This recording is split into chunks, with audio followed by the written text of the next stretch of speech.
endelea kusema na sisi, tufundishe Bwana mabwana, na tusaidie tuweze kuelewa na kutembea katika neno hili la uzima. Niko tayari kutumiwa na wewe kwa unyenyekevu mkubwa, katika jina la Yesu Kristo tunaomba na kukushukuru, amen. Utafahamu kwamba somo letu limebebwa na kichwa kinachosema kanuni za ufalme wa Mungu zinavyobomoa ufalme wa giza. Kanuni za ufalme wa Mungu zinavyobomoa ufalme wa giza. Na maandiko ambayo tumekuwa tukienda nayo ni yanatoka kwenye Mathayo sura ya 5 mstari wa kwanza mpaka ule wa 12. Lakini kwa neema ya Mungu semina yetu leo inaishia ule mstari wa 6. Na ile mistari 6 mingine iliyobaki Mungu atatupa neema kwenye mwezi unaokuja.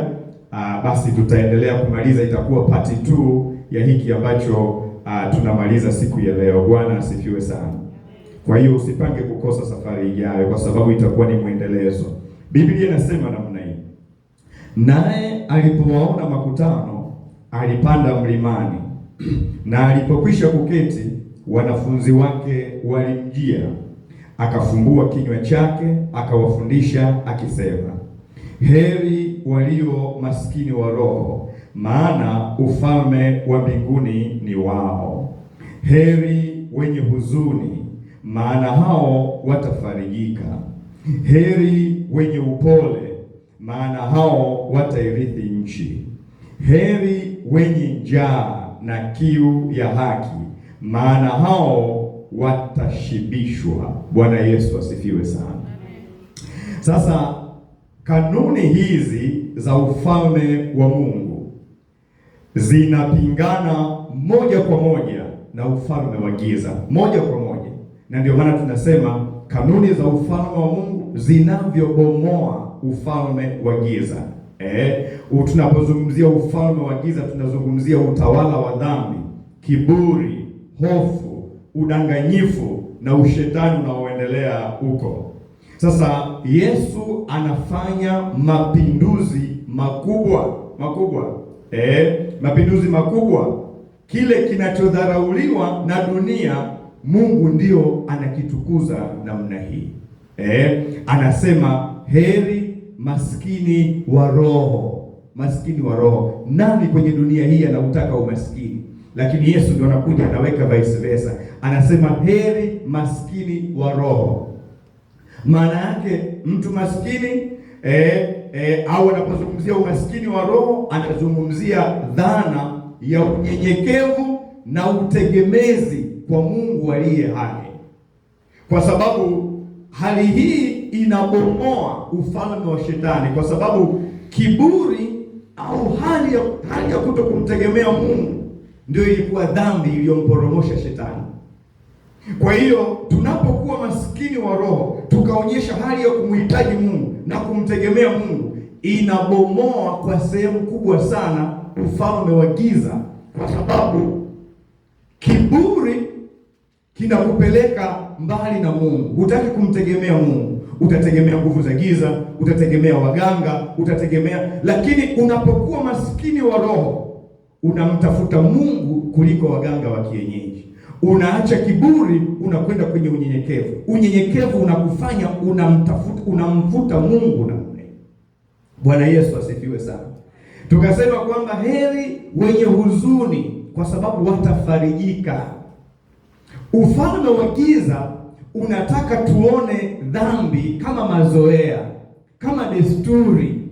Na tukiona dhambi kama mazoea au kama desturi, hakuna namna tutabadilika. Kwa hiyo shetani atajijenga kwenye maisha yetu, kwenye ndoa zetu, kanisani. Lakini Yesu anakuja anasema heri wenye huzuni. Huzuni ya nini? Huzuni ya dhambi.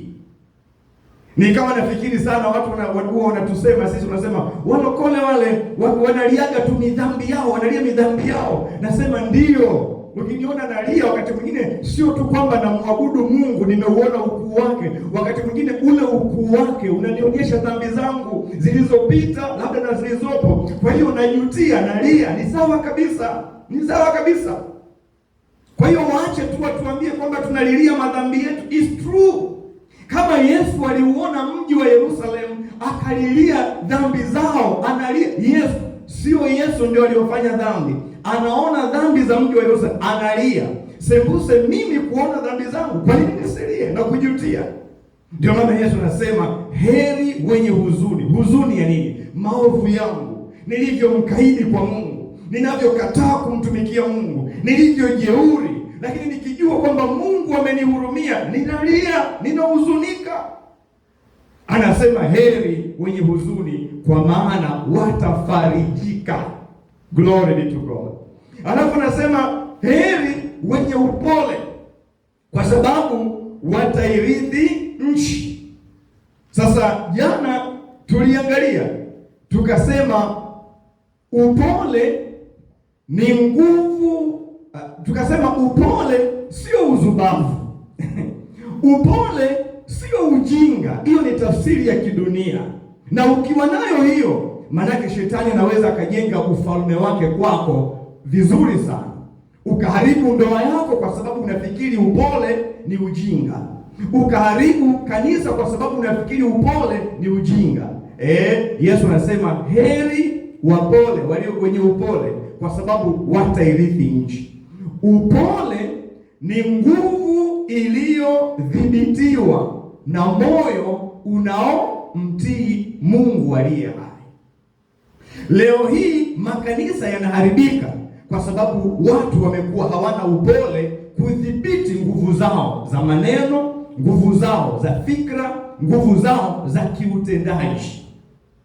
Ndoa zimekuwa zikivurugika kwa sababu watu hawana upole wa kudhibiti. Upole unaowapelekea mioyo yao kumtii Mungu na kudhibiti nguvu yao ya kutamka maneno yatakayomuumiza mwanandoa mwenzake, nguvu yake ya kuanza vibaya ikampelekea kutenda vibaya. Kwa hiyo kama hauna upole, huwezi kubomoa ufalme wa shetani kwenye ndoa yako. Shetani atakuletea hasira isiyodhibitika, alafu ukaharibu ndoa, ukaharibu kazi, ukaharibu kanisa la Mungu. Kwa sababu gani? Umekosa upole.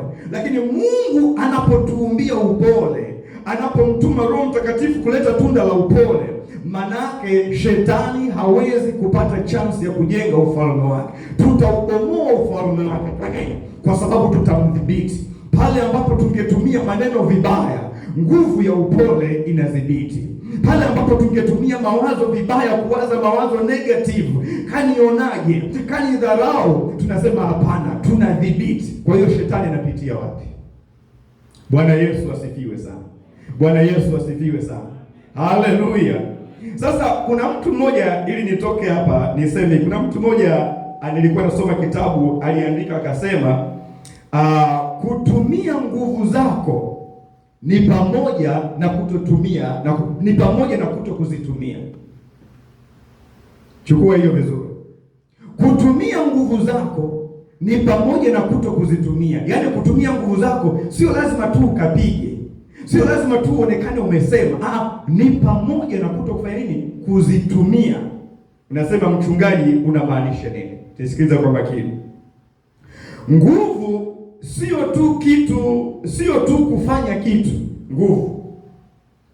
Nguvu ni uwezo wa kuchagua. Ni uwezo wa kuchagua. Mtu mwenye nguvu ana uwezo wa kufanya kitu, lakini pia ana uwezo wa kuamua kuto kufanya kitu. Huyo mtu ana nguvu.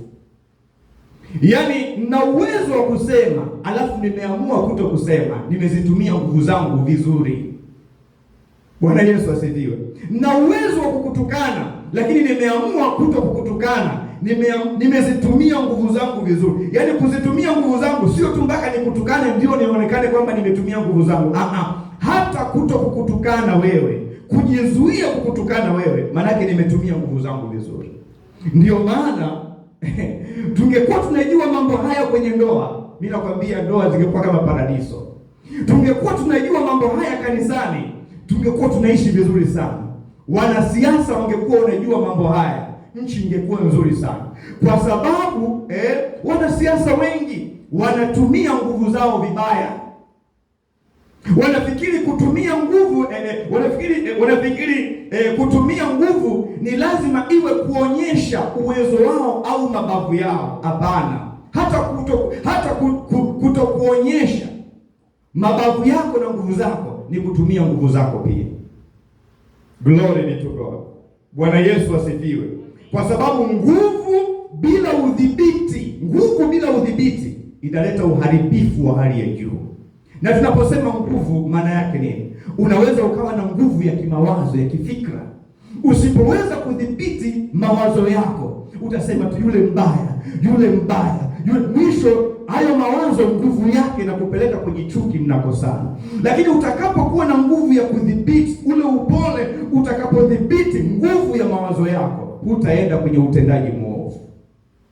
Nguvu ya maneno, nguvu ya kifedha, nguvu ya kicheo, nguvu ya kimamlaka, sio lazima uionyeshe kwa kuitenda, kwa kuitekeleza. Unaweza ukaionyesha kwa kutokuitekeleza, kwa kutokuonyesha cheo chako. Mtu anasema atanijua kwamba mimi nina cheo, kwamba mimi ni boss. Hapana.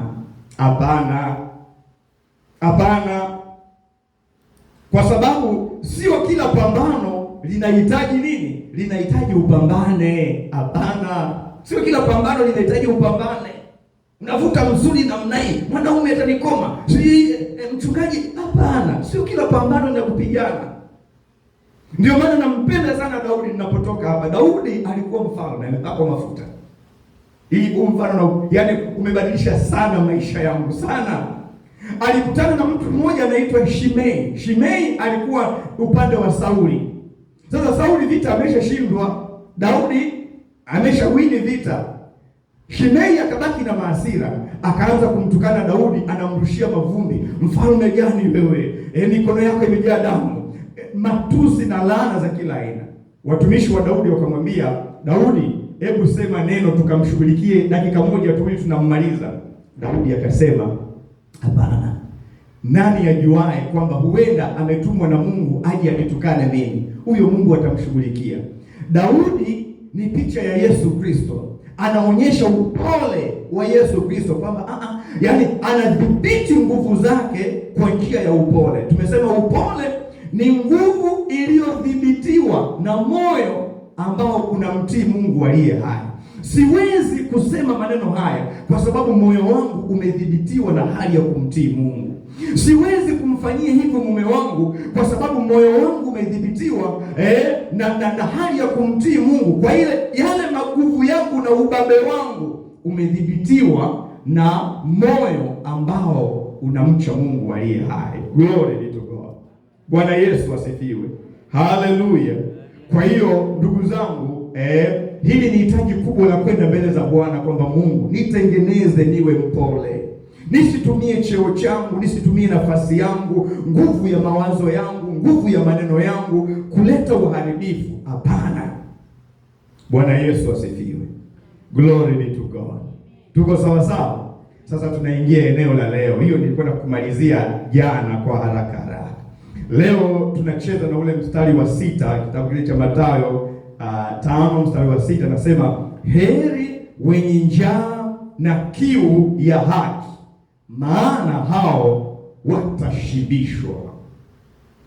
Heri wenye njaa na kiu ya haki, maana hao watashibishwa. Ndugu zangu, anaposema njaa na kiu, manake anaonyesha ukosefu au uhitaji. Mtu mwenye njaa manake ana uhitaji wa chakula, ana ukosefu wa chakula, ana upungufu. Mtu mwenye kiu manake ana ukosefu wa maji, anataka maji, ni mtu mwenye uhitaji. Kwa hiyo unaposema heri wenye njaa na kiu ya haki, manake anaonyesha kabisa kwamba watu hawana haki. Hitaji lililopo kwenye maisha ya watu ni haki. Bwana Yesu asifiwe sana. Ni haki.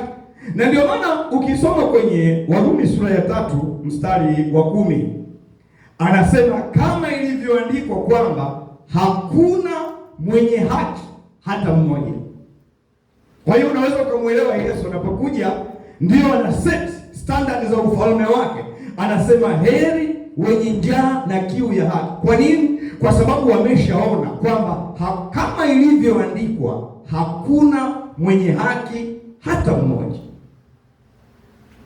Tuko sawa sawa? Warumi sura ya 6 mstari wa 20 anasema, Warumi sura ya 6 mstari wa 20 anasema tulipokuwa watumwa wa dhambi, tulikuwa mbali, tulikuwa huru mbali na haki. Tulipokuwa watumwa wa dhambi, tulikuwa huru mbali na haki. Maana yake tulikuwa hatuna haki. Tulikuwa hatuna haki. Tulikuwa hatuna haki. Bwana Yesu asifiwe sana. Sasa huwezi kutenda au kutoa haki kama wewe huna haki. Haiwezekani. Huwezi kutenda au kutoa haki kama wewe huna hiyo haki. Ndio maana anaposema heri wenye njaa na kiu ya haki. Haki ni Yesu Kristo mwenyewe, nitakuonyesha huko mbele. Haki ni Yesu Kristo mwenyewe. Kwa hiyo anaposema heri wenye njaa na kiu ya haki, ni kama anasema heri wenye njaa na kiu ya kumpata Yesu Kristo. Kwa sababu Biblia inasemaje? Kwenye Wakorintho wa kwanza sura ya 1 mstari wa 31 kule anasema Kristo amefanyika haki ya Mungu kwa ajili yetu. Kwa hiyo naposema heri wenye njaa na kiu ya haki, maana yake natoa msukumo wa watu kuona njaa ya Yesu Kristo, ndani kuingie hali ya uhitaji, uhitaji, ile kiu ya kumhitaji Yesu Kristo. Maisha ya dhambi yanakuonyesha kabisa kwamba kuna kiu, kuna njaa, unahitaji kushibishwa, unahitaji kushibishwa.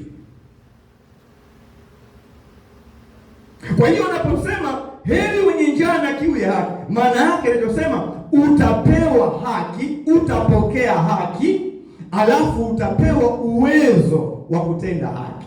Chukua hii.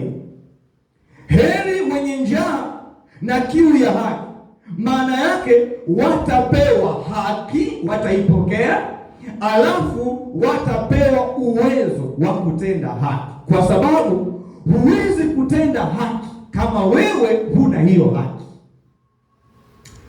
Labda kama unielewi vizuri, nikupe mfano.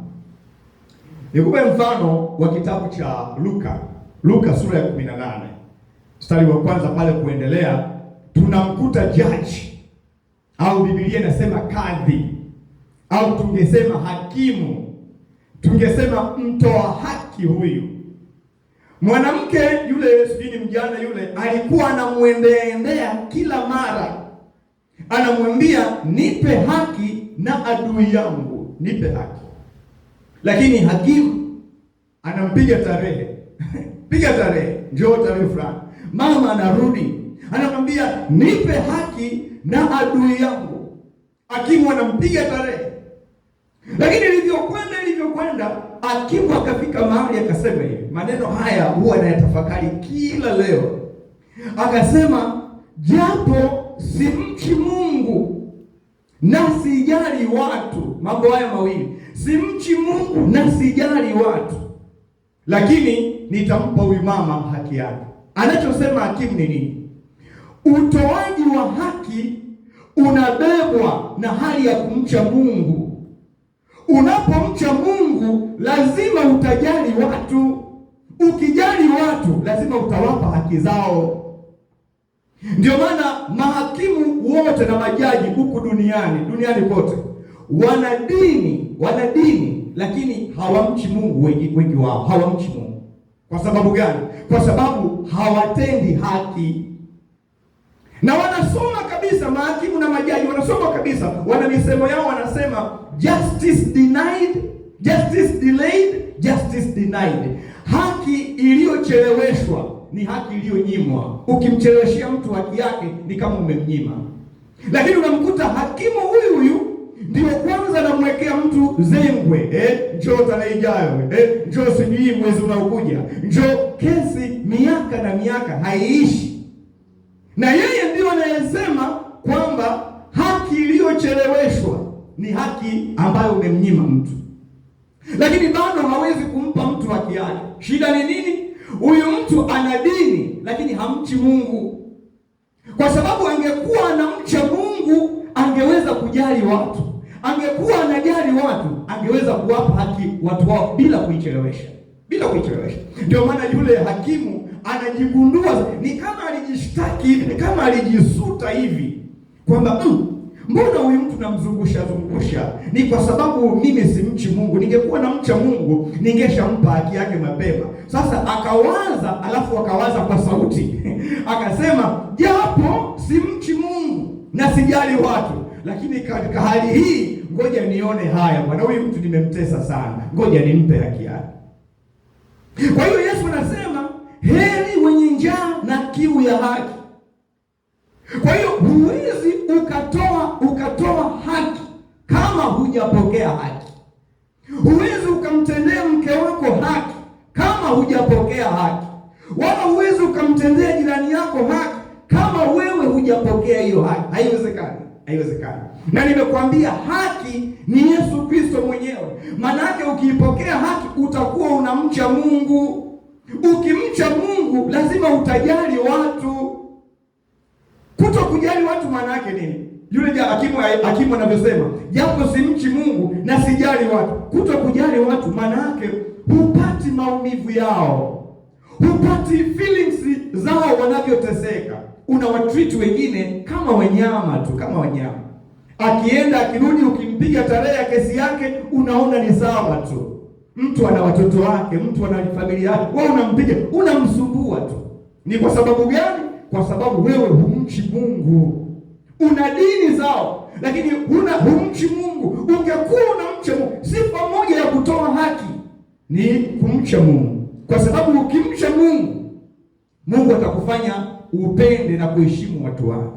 Ukiheshimu watu wake, hutataka watu wake wadhulumiwe, hutataka watu wake wadhalilike, utawatendea haki.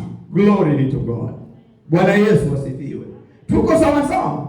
Yaani Roho Mtakatifu akusaidie ukijua mambo haya. Sasa ufalme wa shetani unaingilia wapi? Ndio maana kama mahakimu na majaji duniani kote wangekuwa wameipokea haki ya Mungu, ufalme wa shetani ungebomoka sana. Ndio maana lazima tuipeleke injili kwa kila kiumbe, wakiwepo wanasiasa. Lazima tuipeleke ili wamche Mungu, wajue kutenda haki.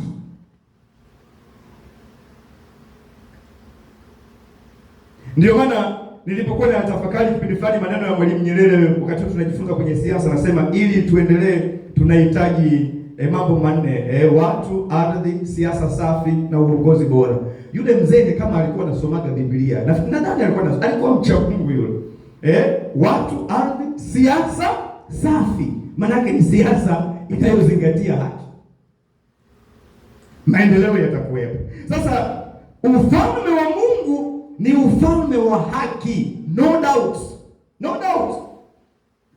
Hakuna namna unaweza kutenganisha haki na ufalme wa Mungu. Haiwezekani.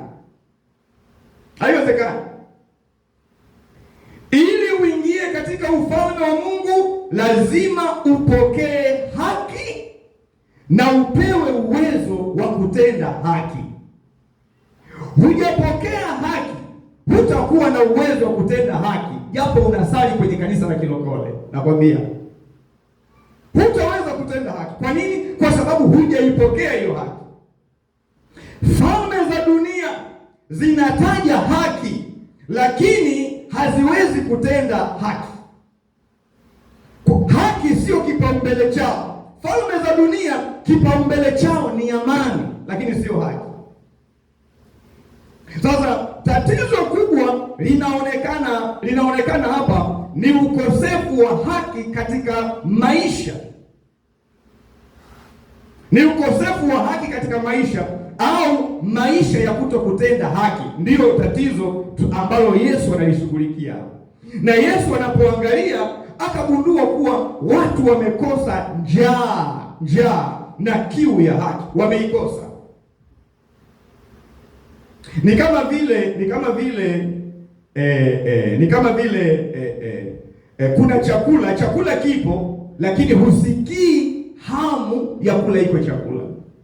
Wakati mwingine tunakorofishana na mke wangu, amepika alafu anambia mimi sijisikii kula. Anasema unanisumbua, nimehangaika, chakula kitu.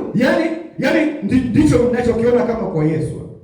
Yaani yeye ameshatekeleza mpango mzima wa sisi kupewa haki. Alafu sisi hatuna njaa ya hiyo haki. Tunaendelea na dhambi tu. Tunaendelea na dhambi. Kwamba jamani, mimi nimefanyika haki kwa ajili yenu. Mbona hamuitamani hiyo haki? Mbona hamuoni njaa? Nimekaa jikoni, nimeteseka, nimeungua, nimepika, alafu unaniambiaje umeshiba? Au unakula chakula kidogo tu namna hii? Ningejua nisingepika. Wakina mama wananielewa wanapozungumza namna hii. Ningejua nisingepika. Sasa ndicho kinachompata Yesu, mpaka anakuja anasema kabisa kwamba heri wenye njaa na kiu ya haki, kwa sababu nimeshatengeneza kila kitu, kiko tayari. Ni ninyi tu kujichukulia hiyo haki, mkae sawa na Mungu, lakini bado hamna hiyo njaa, bado hamna hiyo shauku. Mnaishi maisha ya kidini, tunakutenda mambo ya ovyo ovyo, wakati mimi nimeshapika chakula kinachoitwa haki. Ninyi ni kula tu. Na ndio maana anahimiza sasa njaa na kiu ya kupokea na kutenda haki, ya kupokea na kutenda haki. Ndio maana kwenye Warumi sura ya 5 mstari wa 21 anasema, Warumi sura ya 5 mstari wa 21, yeye asiyejua dhambi alifanyika dhambi kwa ajili yetu. Alifanyika dhambi kwa ajili yetu. Alifanyika dhambi kwa ajili yetu. Yeye asiyejua dhambi alifanyika dhambi kwa ajili yetu, ili sisi tupate kuwa haki ya Mungu katika yeye.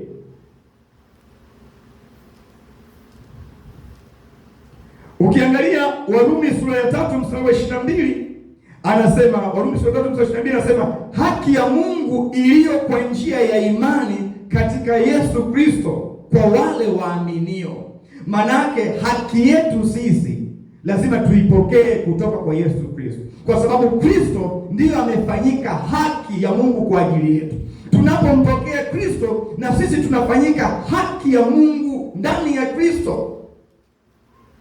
Kwa hiyo mkazo wa Yesu Kristo uko kwenye kiu na kwenye njaa ya haki, kwa watu wake, kwa wanasiasa, kwa wafanyabiashara, kwa watu wa dini, kwa wakulima. Mkazo ni njaa na kiu ya haki.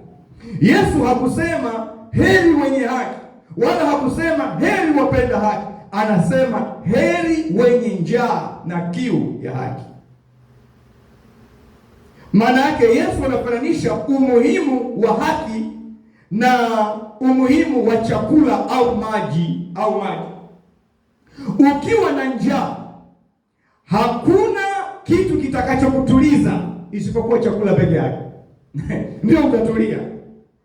Ukiwa na kiu, hakuna kitu kitakachokutuliza mpaka umepata maji, au kama una kiu ya soda au nini, mpaka umepata, au kama kiu ya chai, mpaka umepata hiyo chai. Vinginevyo hujatulia bado. Lakini kama huna njaa, hakuna namna chakula kitaonekana cha thamani kwako. Hakuna. Utakiangalia tu, utakiacha namna hiyo, hata kingekuwa kizuri vipi, huna njaa. Thamani ya chakula ni pale ambapo una njaa. Thamani ya maji ni pale ambapo una kiu, na thamani ya haki ya Mungu ni pale ambapo una njaa na kiu. Yaani maisha ya dhambi yamekutesa, unasikia sononeko ndani, unaona hakuna utulivu. Sasa ndio thamani ya haki ya Mungu inaonekana. Ukija huku unadharauliwa, huku umebezwa, huku umebanangwa mpaka unaitafuta thamani, unaitafuta hiyo haki ya Mungu, kama wale watu waliohubiriwa na Petro mpaka wakafika mahali wakasema tufanye nini ndugu zetu? Manake kiu imeingia sasa. Neno limepigwa namna hii, limepigwa mpaka ikatengeneza kiu, ikatengeneza njaa. Wanauliza tufanye nini? Petro anawaambia haki, tubuni, pokeeni haki ili muweze kuishi maisha ya haki, muweze kutenda haki. Bwana Yesu asifiwe sana. Bwana Yesu asifiwe sana. Kama huna njaa ya haki, Yesu hana thamani kwako, hana thamani kabisa. Watu watamtaja, watamhubiri, lakini hana thamani kwao. Ndio maana Yesu mwenyewe anasema mimi ni mkate wa uzima, mimi ni chakula. Ile njaa ya rohoni, kuna utupu fulani wa rohoni ambao huwezi kushibishwa na kitu kingine chochote, wala dini yako haiwezi kukushibisha, wala hakuna mtume anaweza kukushibisha. Yesu anasema yeye, Yesu ni mkate wa uzima, mkate wa uzima. Njaa ya kiroho, njaa ya haki inahitaji mkate wa uzima. Alafu kwenye Yohana 7:37 kwenye sikukuu ya vibanda, ile siku ya mwisho, kwenye sikukuu ya Wayahudi ile, akasimama akasema, kila mwenye kiu, kila aonaye kiu aje kwangu anywe. Kwa nini? Kwa sababu mimi ni maji yaliyo hai. Na anasema mito ya maji, chemchemi ya mito ya maji iliyo hai itabubujika ndani yenu. Glory be to God. Yuko wapi mtu mwenye kiu? Yesu yuko tayari. Yuko wapi mtu mwenye njaa? Yeye anasema ni mkate wa uzima. Yuko wapi? Ndio maana Biblia inasema siku zinakuja, siku zinapokuja ambapo ataleta njaa, ataleta njaa. Sio njaa ya kukosa chakula, wala kiu ya kukosa maji kwenye Amosi, bali njaa ya kukosa maneno ya uzima. Glory be to God. Ndio maana mimi nakwambia siku zinakuja tutakapokuwa tunaandaa semina, hamtakuwa watu kama hivi mlivyokuwa. Watu hawana njaa, hawana njaa. Ndio maana huoni, lakini neno la Mungu linadumu milele. Anasema siku zinakuja nitakapoleta njaa. Sio njaa ya kukosa chakula wala kiu ya kukosa maji, lakini njaa ya kukosa maneno ya Mungu aliye hai. Manake kuna vitu vitakuwa vinahubiriwa, lakini sio neno la Mungu. Vitakuwa vinataja miujiza tu, vitakuwa vinataja mambo mengine. Kwa hiyo huwezi kushiba, huwezi kupata utoshelevu, kwa sababu neno lenyewe halijaachiliwa. Vimeachiliwa vitu vingine ambavyo sivyo. Kwa hiyo vinatengeneza njaa. Utatafuta neno la kweli, hutalipata. Utatafuta, unajua, hutapata. Anasema hizo siku zinakuja. Ndio maana neno linapohubiriwa lisikilize, weka akiba, kwa sababu siku zinakuja. Utamtafuta mchungaji wa kukuhubiria kweli, hutampata. Unaowaangalia wote ni waongo tu, wote ni wahuni tu, wote ni wajanja tu. Utajiuliza, niende wapi nikapate? Hutapata. Hizo siku zinakuja. Neno halisemi uongo. Sasa hivi unaweza ukabembelezwa sana, ukaitwa mpaka unalambwa namna hii, lakini Biblia inasema siku zinakuja, utasikia kiu, utasikia njaa na utapata. Bwana Yesu asifiwe. Bwana Yesu asifiwe. Bwana Yesu asifiwe. Na utakapokuwa unasikia njaa ya namna hiyo, hutaona kazi kwako kama ni kitu cha maana. Hutaona biashara kwako kama ni kitu cha maana. Hutaona mume au mke kwako kama ni kitu cha maana. Hutaona chochote, kwa sababu ni njaa mpaka ushibe. Mpaka ushibe. Ni kiu mpaka hiyo kiu itakapoondoka. Kwa hiyo kwako cha maana kitakuwa ni ile maji ya uzima utakayoyapata. Hujayapata, kile kitu kwako kitakuwa hakina maana. Sasa hivi kazi inaweza ikawa ya maana. Sikwambii usifanye kazi. Biashara inaweza ikawa ya maana. Sikwambii usifanye biashara. Lakini ukiwa na njaa na kiu, I'm telling you, kitakacho kutuliza ni mkate wa uzima. Glory be to God. Bwana Yesu asifiwe. Yesu hasemi heri wenye njaa na kiu ya amani. Hii haimaanishi kwamba amani sio ya muhimu, hapana. Lakini Yesu anasema heri wenye njaa na kiu ya haki. Hakuna siku ambapo hatutahitaji au maji. Ndugu zangu, niwaulize, kuna siku yoyote mmesema mimi sasa nimeshakula wewe tangu nimezaliwa, leo sihitaji chakula? Kuna mtu ameshawahi kusema hivi? Nimekunywa maji wewe miaka hiyo yote, sasa na miaka 20 na ngapi, mimi nimechoka, siwezi kunywa maji tena. Kuna mtu, yaani kila leo tunahitaji maji, kila leo tunahitaji chakula. Nataka nikwambie hivi, hakuna siku ambayo hutamhitaji Yesu. Kila leo Yesu utamhitaji kwa upya, mimi nakwambia. Na kama unabisha, neno lake hili linaishi. Ulimhitaji jana Yesu, usifikiri imetosha. Utamhitaji leo, kesho utamhitaji kwa upya kabisa, kesho kutwa utamhitaji kama vile hujawahi kujuana naye. Ndivyo ambavyo kama ilivyo kwenye chakula, unavyokula leo utafikiri jana hujawahi kula. Utakavyokula kesho unasema wewe, jana si ulikula wewe, lakini unakula. Ndivyo tunavyomhitaji Yesu. Navyomhitaji leo tofauti na nilivyomhitaji jana. Nitakavyomhitaji kesho tofauti na nilivyomhitaji leo. Yesu huwezi kumkinai. Ukiona umemkinai Yesu, ni hatari, ni hatari. Ukiona umekinai neno lake, ni hatari, ni hatari, ni hatari. Bwana Yesu asifiwe sana. Bwana Yesu asifiwe sana. Biblia inatumia mifano hii ya kibinadamu kutuelewesha mambo ya rohoni. Inatumia chakula, vitu, maji. Ni mifano ambayo itatupa kuelewa. Eti umemkinai Yesu. Wewe unajielewa wewe? Eti Yesu kabisa. Unaona uovu ndio unalipa, Yesu umeweka pembeni kabisa na akili zako timamu. Hujielewe. Maneno ya Yesu yanaonyesha kuwa watu tumepoteza msukumo wa kutenda haki. Hatuna njaa, hatuna kiu ya kupinga uovu. Tumetawaliwa na dhuluma, tumetawaliwa na uovu. Kinachoendelea ni dhuluma, kinachoendelea ni uovu. Njia ya kuona haki inatendeka kwa watu na hasa wanyonge haipo. Ndio maana Isaya 1:17 anasema, Isaya 1:17, jifunzeni kutenda mema, takeni hukumu na haki, wasaidieni walioonewa, mpatieni yatima haki yake, mteteeni mjane. Unawezaje kutekeleza haya kama wewe hujaonja haki ambayo ni Yesu Kristo mwenyewe? Unapokwenda kwenye maombi, mwambie Yesu, wewe ni haki yangu, wewe ni vazi langu la haki. Siwezi kusimama mbele za Mungu isipokuwa nimevaa vazi la haki, na wewe Yesu ndio haki yangu. Glory be to God.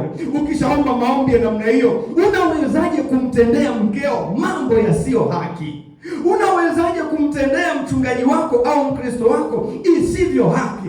Unaanzia wapi? Kwa sababu hiyo ufalme wa giza utakuwa unabomoka tu bila kukemea mapepo. Bila kukemea mapepo, kuishi tu haki ya Mungu yenyewe inabomoa ufalme wa giza. Hujakemea hata kidogo, hujakemea. Lakini wewe kemea hapa kuanzia asubuhi mpaka jioni, alafu huna haki ya Mungu, huishi haki ya Mungu. Uone hayo mapepo kama yatakuzomea kila leo kwa sababu huna msingi. Habakuki 1:4 anasema, kwa sababu Habakuki 1:4, kwa sababu sheria imelegea wala hukumu haipatikani, kwa maana watu wabaya, Yesu tuhurumie, watu wabaya huwazunguka wenye haki. Kwa sababu hiyo hukumu inapatikana imepotoshwa.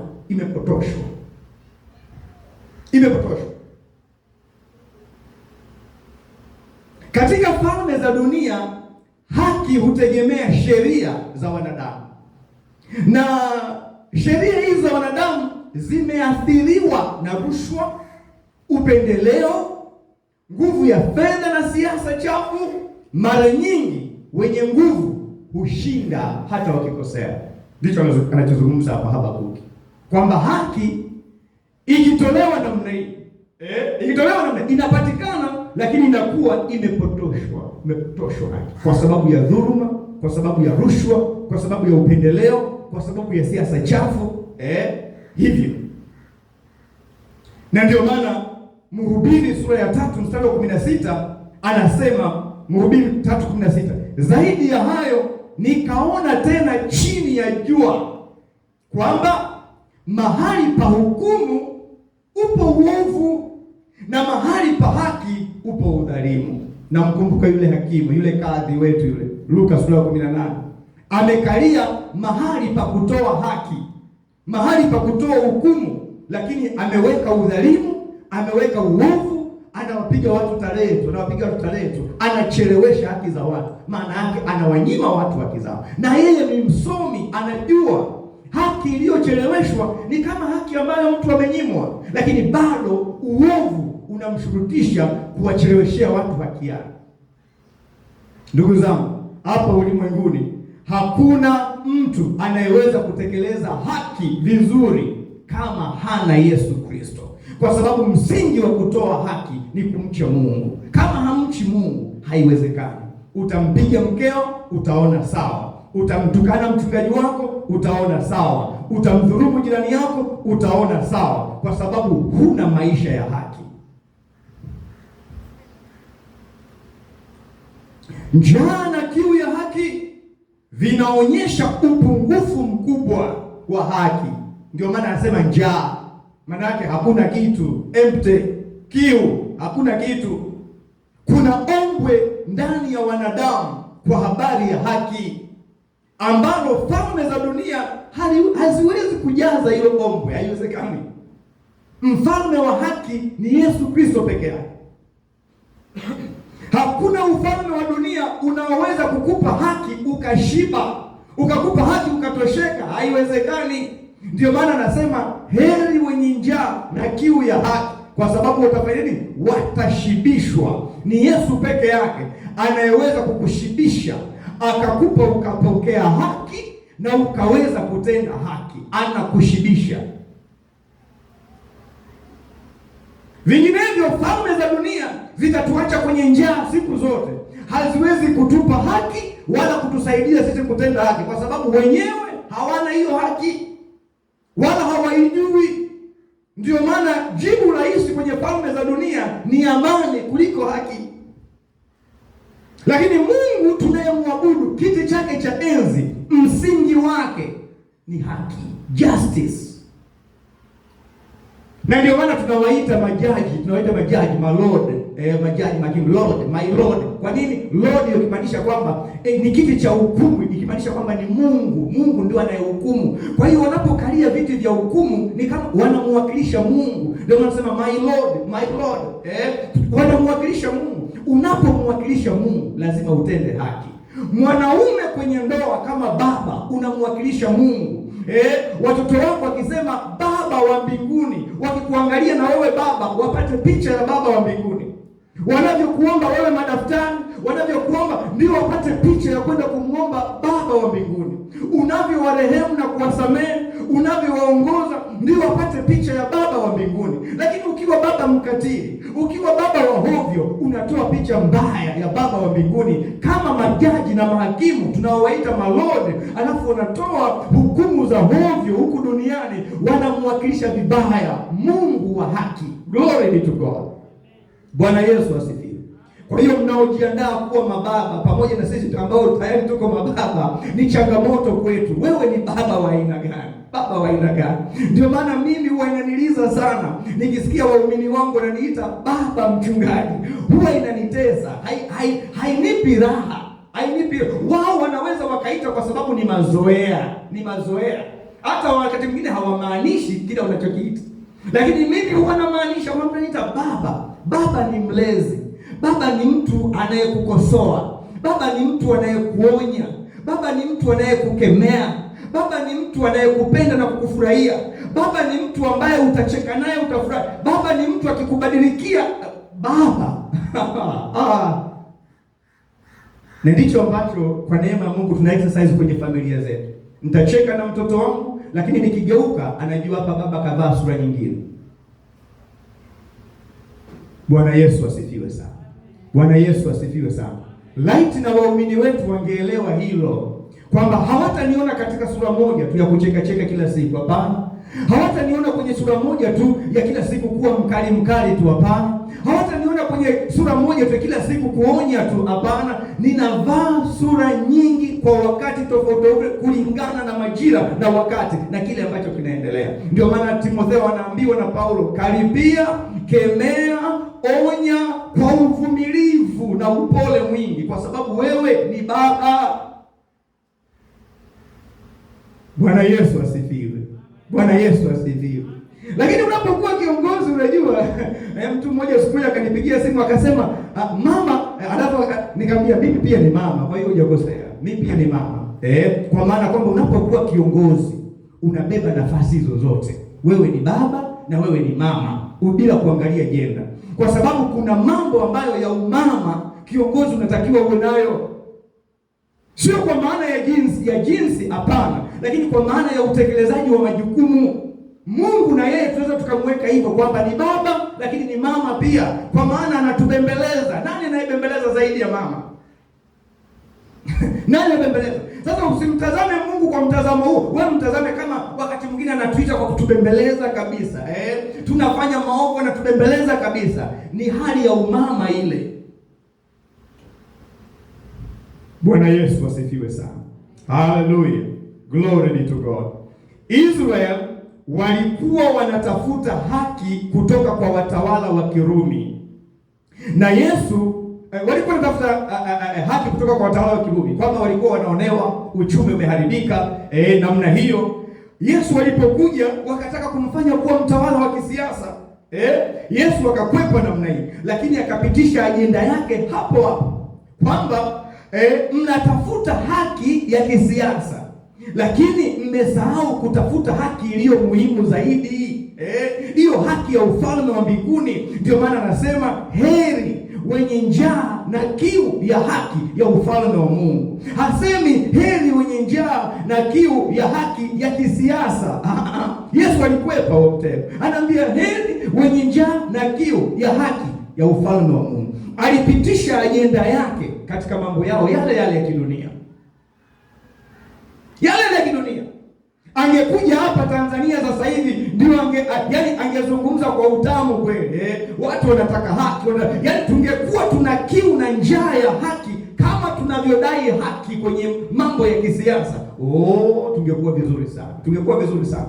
Lakini hatuonyeshi kwamba tuna kiu na njaa ya haki ya ufalme wa Mungu.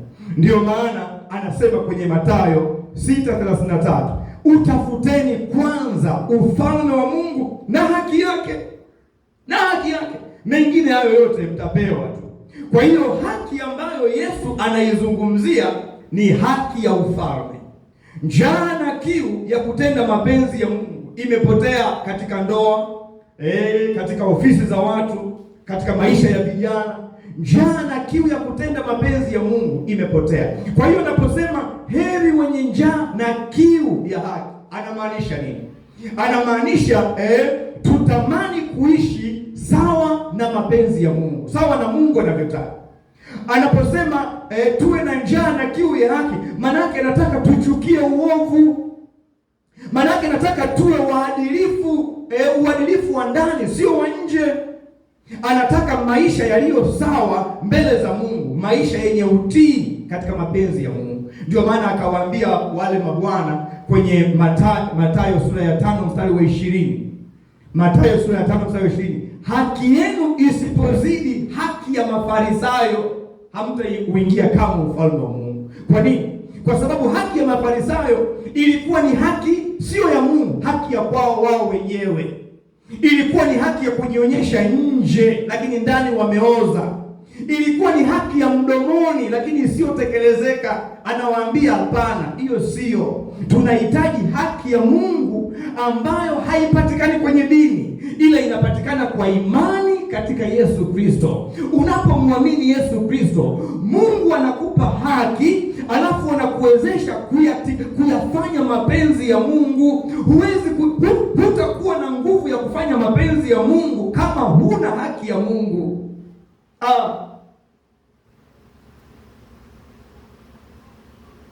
Na ndio maana shetani anawanyima watu fursa ya kumwamini na kumpokea Yesu Kristo, kwa sababu anajua Ukimpokea Yesu Kristo unapewa haki na unapewa uwezo wa kutenda haki. Kwa hiyo wewe hutakuwa mdhulumaji tena. Wewe utakataa uovu wa kila aina, kwa sababu hiyo ufalme wake utabomoka. Bwana Yesu asifiwe sana. Mtu asiye na njaa na kiu ya haki anapoteza mwongozo wa kiroho. Anapoteza mwongozo wa kiroho. Watu hawahitaji mwongozo wa Mungu tena na kuishi kwa uhalisia wa kiroho. Hawahitaji. Kwa sababu gani? Hawana haki ya Mungu. Mtu asiyekuwa na njaa na kiu ya haki ni mtu ambaye anatafuta kuridhisha tamaa za kidunia na furaha ya muda mfupi. Njaa yake haiko kwenye haki, anatafuta mambo ya kidunia ya muda mfupi. Ndio maana kukaa kwake hapa ni kupoteza muda. Hana hiyo njaa. Mtu asiyekuwa na njaa na kiu ya haki ni mtu anayepunguza urafiki na Mungu, lakini anaongeza urafiki na mambo ya kidunia. Mtu asiyekuwa na njaa na kiu ya haki hawezi kuwa baraka kwa wengine, kwa sababu kwake itakuwa ni dhuluma tu, kiburi tu, majivuno tu, kwa sababu hana hiyo haki ya Mungu. Mtu asiyekuwa na njaa na haki, asiyekuwa na njaa na kiu ya haki ya Mungu, ataishia kuishi maisha ya dhambi na si vinginevyo. Mtu mmoja akaandika mahali akasema, haki ya Mungu haitafutwi kwa kiwango cha interest, bali kwa kiwango cha survival. Sijui nikisemeje. Yaani haki ya Mungu hatuitafuti kwa kujistarehesha, kwamba tunaitafuta sasa ili tupate starehe, lakini tunaitafuta haki ya Mungu kwa sababu ndiyo maisha yetu, ndio inayotupa kusurvive. Yaani hauna haki ya Mungu huja survive. Kinachotufanya tu survive ni haki ya Mungu. Kwa hiyo tunaitafuta kwa udi na uvumba, kwa sababu ndiyo survival yetu. Hatuitafuti kama leisure, kwamba nimeipata sawa, sijaipata iweke Mungu sawa. Hapana, haki ya Mungu ndiyo survival yetu. Hatujaipata, hatuna survival. Ndio maana anasema kwenye Warumi 10:10, kwa moyo mtu huamini hata kupata haki, na kwa kinywa anakiri anapata wokovu. Ni mwito wangu jioni ya leo, yoyote anayesikiliza mahubiri haya,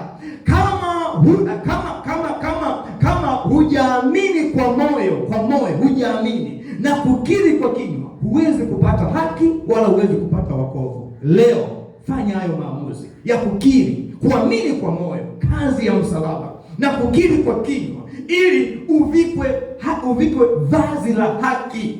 Mungu akikutazama namna hii, anakuona umevikwa vazi la haki na umepewa uwezo wa kuishi maisha ya haki. Watu wakikwambia fanya hivi, sema hapana, mimi namcha Mungu Bwana, siwezi kumfanyia hivi mume wangu. Mimi namcha Mungu Bwana, siwezi kumfanyia hivi mke. Mimi namcha Mungu, siwezi kumfanyia hivi mchungaji wangu. Kwa sababu gani? Haki ndio inakuongoza. Glory be to God. Watu wengi wanataka baraka lakini bila haki. Hawataki maisha ya haki. Barikiwa. Na barikiwaje? Haki hakuna. Msingi wa baraka ni haki bwana. Wanataka matokeo ya haki bila mchakato wa kuitamani hiyo haki. Yesu anatuanzia mchakato wa haki unaanzia kwanza na kiu na njaa. Huna kiu na njaa, huwezi kuitafuta hiyo haki. Ni maombi yetu leo, ni ajenda yetu. Mungu aachilie njaa na kiu ya haki kwenye taifa hili. Watu wamtafute Mungu kama vile like nobody's business. Watu wanataka haki itendeke kwao, lakini si haki itawale maisha yao, si haki itawale ndani yao. Wanataka haki itendeke kwao kwenye ndoa zao, lakini sio haki itawale ndani yao. Hapana, tamani haki itawale ndani yako, na hiyo haki ni Yesu Kristo mwenyewe. Using'ang'anie tu watu wakutendee haki wakati wewe mwenyewe huna haki inayokutawala ndani yako, kwa sababu utang'ang'ana watu wakutendee haki, wakati huo wewe unawanyima wengine haki. Unataka watu wakuheshimu, watu wathamini utu wako, wakati wewe mwenyewe unawabagaza na kuwabananga wengine. Haiwezekani. Usitake tu kutendewa haki wakati wewe hauna hiyo haki inayokutawala ndani yako. Hapana, uwe kiongozi, uwe unaongozwa, lazima wewe utawaliwe na haki ndani yako, kwa sababu usipotawaliwa na haki, utaona tu picha ya mchungaji imekaa pale, mtoto kaichukua kaitemea mate. Wanasema mchungaji, mtoto katemea mate picha yako. Unasema kamata huyo. Kwa nini ametemea mate picha ya baba mchungaji? Hapana. Haki ikutawale, alafu watendee wengine haki. Kwani wewe baba mchungaji picha nini? Wewe si tutaoza tu, utakuwa mavumbi tu, utakwenda hapo. Unataka kumtoa mtu kanisani kisa katemea picha yako mate? Hapana bwana. Hapana, haki lazima itawale maisha yako wewe. Heri wenye njaa na kiu ya haki, maana watashibishwa. Mungu hashibishi wanaopenda haki, bali anashibisha wanaohitaji haki, wenye njaa na kiu ya haki, sio wanaopenda haki. Kuna watu wanapenda haki lakini hawana njaa ya haki. Kwenye siasa ndivyo hivyo, watu wanapenda haki lakini hawana njaa ya haki. Yesu anasemaje? Watakaoshibishwa ni wale wenye njaa ya haki. Kwa sababu mtu huyo anayependa haki, unamuona yeye ndio anavunja haki ya mwingine. Kwa sababu gani? Hana njaa, hata waliwi na haki ndani. Ukiangalia kwenye Warumi sura ya 17 ninapomalizia mstari wa 10, sura ya 14, Warumi sura ya 14 mstari ule wa 17, anasema ufalme, kwa maana ufalme wa Mungu sio kula wala kunywa, bali haki, amani na furaha katika Roho Mtakatifu. Biblia haijapanga huo mtiririko kwa bahati mbaya. Hapana. Huo mtiririko umepangwa kwa makusudi kabisa, kwamba ufalme wa Mungu hauanzi na amani wala hauanzi na furaha, unaanza na haki, justice. Alafu haki ndio inazalisha amani, utulivu. Kukishakuwa na utulivu, furaha ndio inazaliwa. Kama unabisha nyumbani kwako, kajaribu usitende haki, alafu uone kama kutakuwa na utulivu nyumbani kwako. Tuweka jaribu, alafu uone kukikosekana utulivu kama watu watakuwa na furaha. Hapo patakuwa ni huzuni, mpaka ufuate kanuni ya Mungu kwamba tenda haki, mtendee mkeo haki, watendee watoto wako haki, alafu utashangaa kila mtu yuko at peace. Amani ikishatulia pale nyumbani kwako, furaha inakuja. Kwa hiyo amani ni zao la haki na furaha ni zao la amani. Haki inazaa amani, amani inazaa furaha. Glory be to God. Bwana Yesu asifiwe. Hata hapa kanisani tutende haki. Tumeipokea haki, tuishi haki. Ndio maana kwenye Warumi sura ya 5 mstari wa 1 anasema mkisha kuhesabiwa haki itokayo kwa Mungu na muwe na amani na Mungu. Huwezi kuwa na amani na Mungu kama hujarekebisha, ukatubu, ukahesabiwa haki. Hakuna. Lazima uridhiane kwanza na Mungu. Umweleze Mungu ulichokosea, Mungu akwambie ulichokosea. Kama ni adhabu akupe, alafu ndio pale amani, ndio haki inajengwa, justice inaonekana. Justice ikishaonekana sasa ndio inakuwa amani. Mungu anaweza kukutazama usoni na wewe unaweza kumtazama. Bila hapo ndio wanasema dhambi zetu zimetufarakanisha. Mungu hataki kutuangalia, wala hataki kutuona, wala hataki kutusikia. Kwa nini? Hatujaridhiana na Mungu. Kwa nini? Kwa sababu haki haipo. Ndio maana anasema njoo tuojiane, upewe haki yako. Hakuna haki bila mahojiano. Njoo eleza. Bwana Yesu asifiwe. Bwana Yesu asifiwe sana. Ndio maana Mungu ameweka mambo haya. Mungu mimi nampenda sana. Hata kanisani alijua tu kwamba kanisani tutakoseana. Alijua tu kwamba tunaweza tukakanyagana kidogo. Akasema ndugu yako akikukosa, mfuate. So you know your principle. Ndugu yako akikukosa, usimkimbie. Mfuate. Wewe uliokosewa mfuate, sio yeye, mfuate. Alafu mueleze, ndugu yangu umenikosa. Sio ukamweleze mtu mwingine, unapanua tatizo, haikusaidii. Ukishindwa hivyo, afadhali unyamaze. Lakini sema ndugu yako akikukosa, mfuate wewe na yeye peke yenu. Alafu mweleze, ndugu yangu, unajua ulisema hivi pale, mimi niligafirika sana, uliniumiza bwana. Anasema akikubali, umempata ndugu yako. Akikubali, maana yake kuna uwezekano asikubali. Anasema bwana, hapana, mimi nilikuwa sahihi tu, hivi na hivi. Lakini anasema nendeni mkafanye dialogue kwanza ninyi wawili. Inawezekana na wewe umeangalia vibaya, inawezekana umetafsiri vibaya, msikilize na yeye, mfuate ukamweleze, mueleweshane kipi ni kipi. Akikataa, anasema mchukue mtu wa pili. Mueleze kwamba ndugu yangu kanikosea, na mueleza hataki kunielewa. Akikataa, anasema lieleze kanisa. Asipolisikia na kanisa, anasema huyo mfanye kuwa kama mtu wa mataifa, kama mtu wa mataifa tu.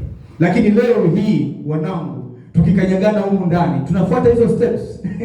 Hakuna mimi sitaki kuongea naye. Hujafuata steps hizo zote. Unachukua maamuzi hapo, umeondoka na hivyo na hivyo. Hapana, hapana. Ufalme wa Mungu ni haki, furaha na amani katika Roho Mtakatifu. Njaa ya mwili, ndugu zangu, haiishi kwa kuangalia tu chakula, bali inaisha kwa kukila chakula. Vivyo hivyo haki ya kimungu hii hatuipati kwa kuitamani tu namna hii. Hapana, lazima tuikubali, tuipokee, tuiishi na tuitendee kazi. Glory be to God. Bwana Yesu asifiwe. Bwana Yesu asifiwe. Namshukuru Mungu sana kwamba mpaka siku ya leo hatujakemea pepo, lakini ufalme ulivyobomoka kwa kiwango kikubwa sana. Kwa kiwango kikubwa sana umebomoka, na ufalme wa Mungu mioyoni mwetu umeimarika kwa asilimia nyingi sana. Glory be to God. Kwenu, lakini hasa kwangu mimi mwenyewe ninayoyahubiri mambo haya. Mungu ananishughulikia mpaka mimi mwenyewe nafurahi, Amenichukua hatua nyingine mbele zaidi katika kuishi ufalme wake. Ningekuwa mimi ndio wewe, ningeshasimama kwenye kiti changu na kumwambia Bwana, wewe huwahi wala huchelewi. Siwezi kusema kwamba mafundisho haya yalichelewa, hapana. Lakini huu ndio wakati na majira uliyokusudia. Bwana, nisaidie Mungu wangu, nipe kiu na njaa ya haki, nipe kiu na shauku. Bwana, nilivae vazi la haki. Kwa muda mrefu nimeshindwa kudhihirisha haki kwenye taifa langu. Kwa muda mrefu nimeshindwa kudhihirisha haki kwa mume wangu, kwa watoto wangu, lakini ni kwa sababu sijaipokea haki yako. Lakini leo ninaomba unihurumie. Yuko wapi Bwana? Endelea kuomba sawa sawa neno ambalo Mungu amenipitisha tena kwa siku ya leo, siku hii ya 5 ya semina yetu. Endelea tu kuomba hapo, endelea kuomba sawa sawa neno ambalo Mungu ameliachilia. Na natamani uende mbele za Mungu kwa mzigo sana, kumwambia Mungu, ninaomba njaa na kiu ya haki, njaa na kiu ya haki kwa ajili ya siku ya leo, neno ambalo Mungu ameliachilia. Mwambie Mungu, ninaomba unipe njaa na